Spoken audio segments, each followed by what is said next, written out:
Hey guys, I am Adam. Welcome to the Vintage Sanctuary. So I've got a couple goals for this video. One, I just got a care package from my friend John, the 3D 80s kid. Here it is. I have no clue what's in there. I did slice the end off just to save a little time, but I have not looked at the contents. So I'm going to thank you in advance, John, and then look inside and then thank you afterwards. And then also, mail day, I just got another card in the mail. I sliced the end off to save it a little time, but I have not looked at the card yet, the contents yet.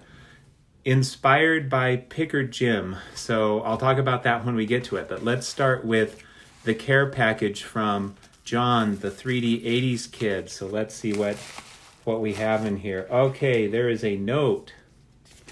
So I will start with the note. Let's see. Adam, I am very thankful that I've been able to meet you and get to know you. I am looking forward to the opportunity to continue our friendship for years to come. The gift you sent was tremendously generous, and it will be a card my family will need to sell when I am gone, as I will never part with it. Knowing that my vintage collection has just barely begun, and I certainly do not have the budget to work with that you do, I wanted to give you something meaningful. As my first channel subscriber, I was the first subscriber to his channel. Of course, I knew he was going to start making content, so I subscribed before he started making content because I thought it would be cool to be the first subscriber. The first YouTuber I've ever met and my first card hobby friend as an adult, it just seemed right to send you the one graded card I have enclosed. In addition to that, I have included a sampling of some, in quotations, junk wax from my childhood spanning from 1983 to 1990. I tried to include an example from every set that I ever opened a pack. Wow! I included a few rookies and a copy of the most iconic card from 1990, which was the chase card between my friends and I the last time I enjoyed this hobby with anyone else. I'd be happy to share with you everything I know about the players on those cards the next time we meet up.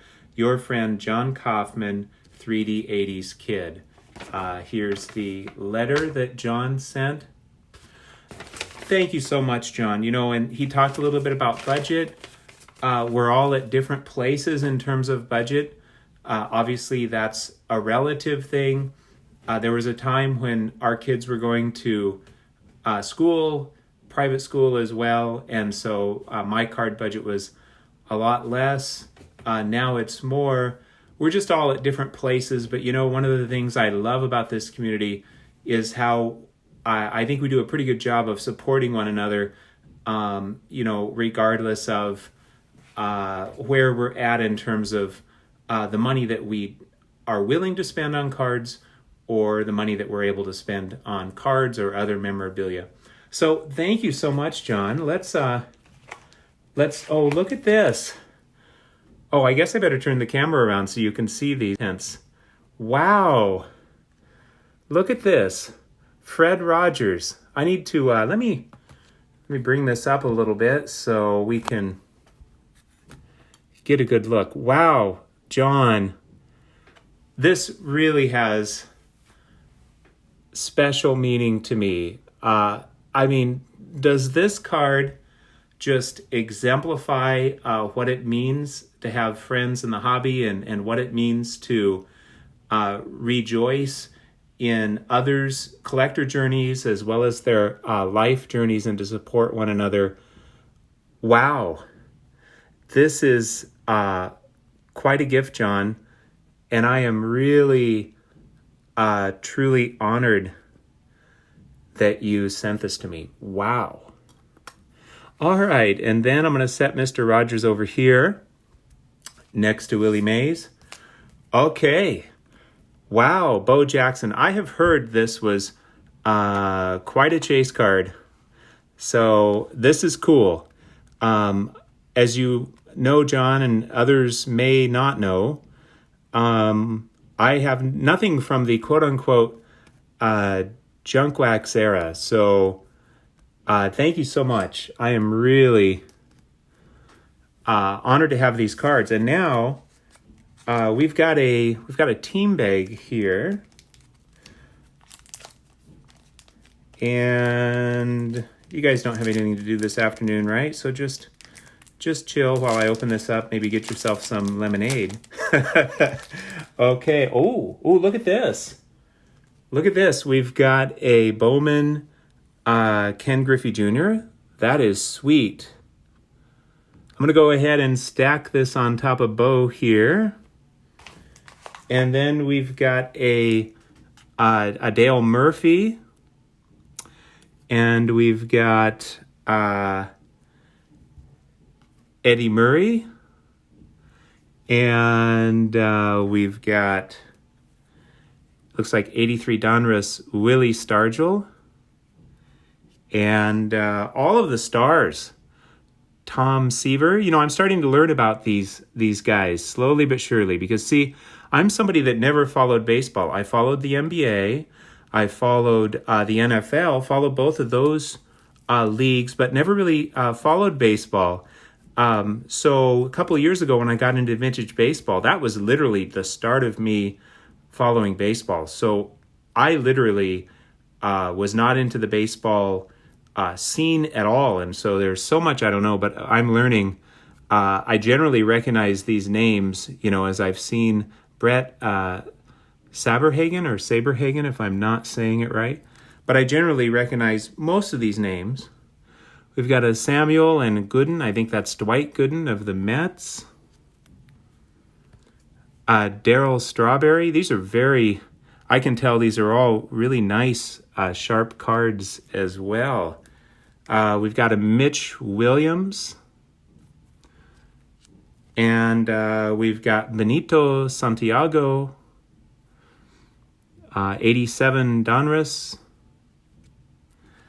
We've got, now this is actually, okay, there we go. We've got a Mark McGuire. That dude hit some home runs. Kevin Mitchell. This is great, John, because I can look up, you know, these players and look up some of these sets, and that will, Ricky Henderson, the all-time stolen base leader.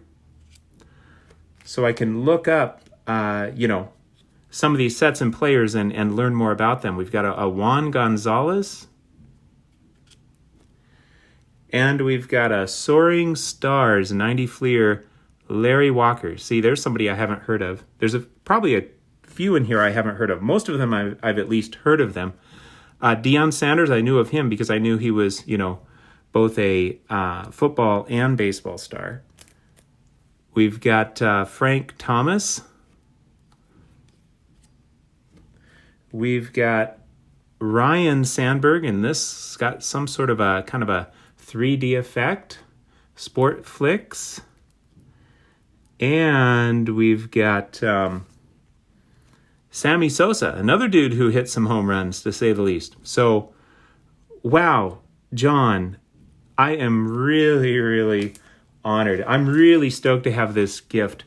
I feel like you've sort of let me participate in, you know, your childhood in a way where you happened to be collecting in that junk wax era, and there were a lot of cards and players that were chased at that time, and now you've shared a variety of these with me, and I can kind of look them up and expand my knowledge. And I just think this is a really cool care package, a really cool gift. Really honored to have it. Thank you so much. Especially, you know, that Fred Rogers. I mean, that really just exemplifies this wonderful hobby community. So I'm just really honored. Thank you so much, John. And I will cherish having these as part of my collection.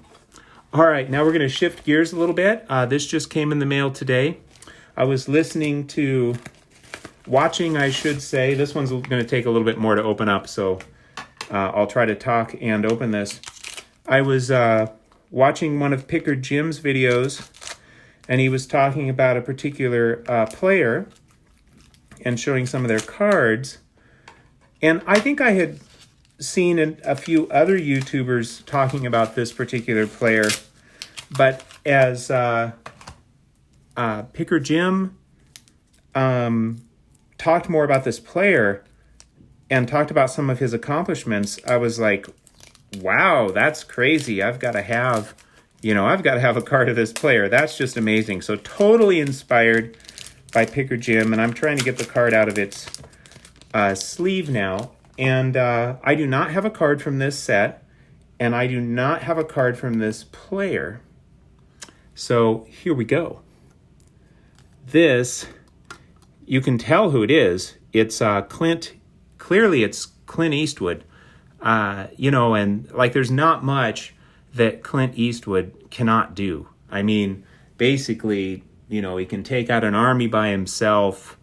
He's just the ultimate alpha male. And so a lot of people don't know that he played baseball, but while he was busy, being the world karate champion or whatever his official title was, he also played some baseball and was World Series champion in 1980, World Series MVP, of course, in 1980, 548 home runs, 3-time National League MVP, 10-time Gold Glove Award, 6-time Silver Slugger Award, 8-time National League home run leader, 12-time All-Star, 4-time National League RBI leader. I mean, this is just insane. And this is his second-year card.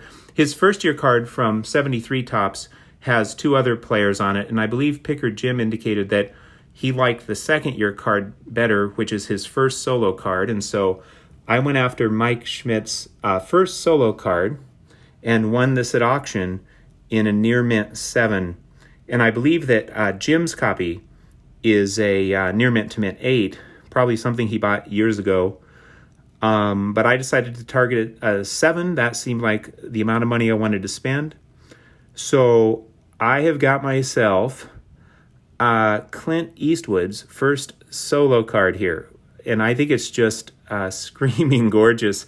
I think it's pretty nicely centered for a 7. It's super sharp. And, I really didn't want to target the 73. I may never target the 73 multiplayer rookie. Who knows? To me, this is, kind of better. Plus, it's less money. So totally inspired by Picker Jim, who is just a fantastic person. I don't want to embarrass him, but he's so supportive to this card collecting community, and it's just like he supports everyone. And so, he's sort of like the master of welcoming people into this community. And John, the 3D80s kid, is a really awesome guy. Speaking openly, we connected because we were the 2 local vintage guys that happened to find out about each other. He found out about me when he saw me on Mike's Golden Age of Cardboard. And so we connected, and I was happy to do so. But the more I get to know John, the more I appreciate him, and the more I realize, just what an awesome guy he is. So I'm really stoked to see, our friendship growing, and I'm stoked to know Jim. I got to see him at the National, and, to see that relationship grow over time. And I'm actually stoked to see lots of relationships grow between myself and others in this vintage community. And of course, there's plenty of love for everyone. We can all get connected and develop these rich relationships. Some people will end up being closer with than others, and that's cool, and that's fine, and that's all part of how friendships develop as well. But I'm just feeling really, really blessed. Thank you, everyone, if you've stuck around this long for this lengthy video. And thank you for sharing in my joy. Thank you, Picker Jim. Thank you, John. I hope you all had a wonderful and peaceful time in the Vintage Sanctuary.